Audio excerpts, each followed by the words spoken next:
নমস্কার বন্ধুরা, সন্ধ্যার রান্নাঘরে আপনাদের স্বাগত। আবারও চলে এসেছি নতুন একটা রেসিপি নিয়ে। আজ আমি করে দেখাবো রুই মাছ দিয়ে সম্পূর্ণ একটা নতুন রেসিপি। দেখুন, এখানে আমি 5 পিস রুই মাছ নিয়েছি। রুই মাছগুলো ভালো করে ধুয়ে রেখে দিয়েছি। এবারে এই মাছগুলোকে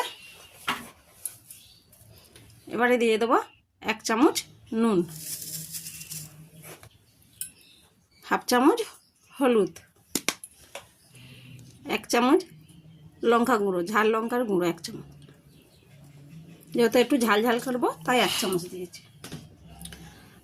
আদা রসুন বাটা 1 চামচ। দেখুন, দুটো মাঝারি সাইজের পেঁয়াজ বেটে রেখেছিলাম, ওই পেঁয়াজটা এর মধ্যে আমি দিয়ে দিচ্ছি। দুটো টমেটো আমি সরু সরু করে কেটে রেখেছি, ওইটা আমি এর মধ্যে দিয়ে দিলাম।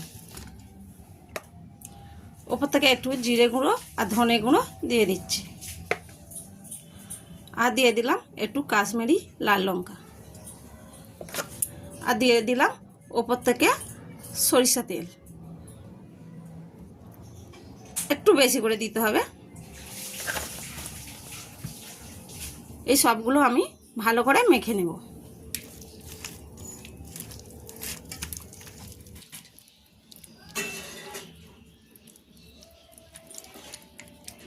দেখুন, মাছটা এরকম ভালো করে ওগড়ে ওগড়ে মেখে নিতে হবে।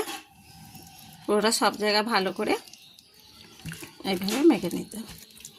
দেখুন, মাখা হয়ে গেছে। আমি আধ ঘন্টা চাপা দিয়ে রাখবো।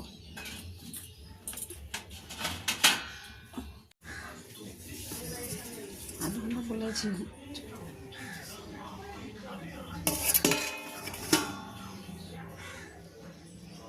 দেখুন, যেই মাছটা আমি চাপা দিয়ে রেখেছিলাম আধা ঘন্টা হয়ে গেছে। এবার আমি খুলছি মাছটা।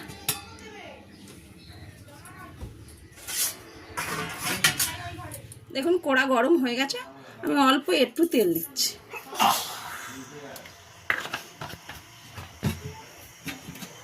দেখুন, তেলটা আমি জাস্ট কড়াতে লাগিয়ে দিচ্ছি।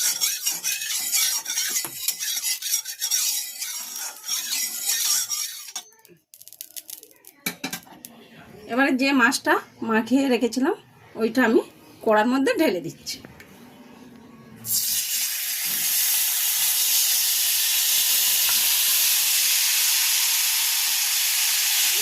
ভালো করে আমি সব মাছগুলো বিচি বিচি দিচ্ছি সাইড করে।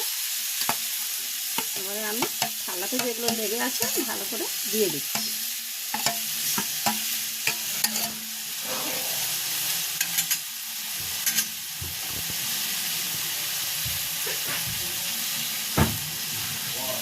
আর অল্প একটু এই থালাটা ধুয়ে জলটা আমি ধুয়ে দিচ্ছি,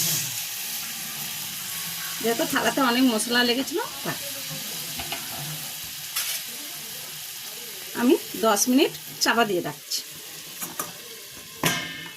এটা কোনো এখন নাড়ানাড়ি যাবে না, নাড়বো না কিছু। চাপা দিয়ে 10 মিনিট রেখে দেবো, তারপরে আমি খুলে একবার মাছটা নেড়ে দেবো। দেখুন, 5 মিনিট হয়ে গেছে। আমি খুলছি, খুলে দেখছি। দেখুন কতটা জল বেরিয়ে গেছে। আর মাছটাকে আমি উল্টে দিচ্ছি। এবার মাছটা উল্টে দিতে হবে।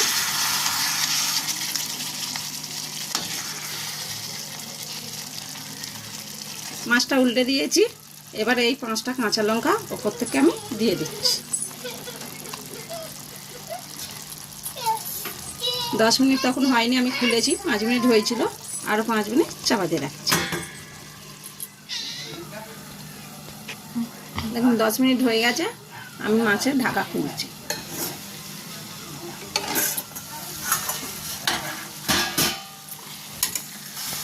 দেখুন, হয়ে গেছে। মাছটা কত সুন্দর সিদ্ধ হয়ে গেছে। দেখুন, হয়ে গেছে। আমি আর বেশি নাড়াচাড়া করবো না, নামিয়ে নেব। দেখুন বন্ধুরা, আমার রুই মাছের তরকারি তৈরি। এই তরকারিটা খেতে খুবই সুন্দর লাগে। এটা একটু অন্য ধরনের, খেতে দুর্দান্ত। আপনারা অবশ্যই বাড়িতে বানিয়ে একবার খেয়ে দেখবেন। আমার ভিডিওটা যদি ভালো লেগে থাকে কমেন্টে জানাবেন।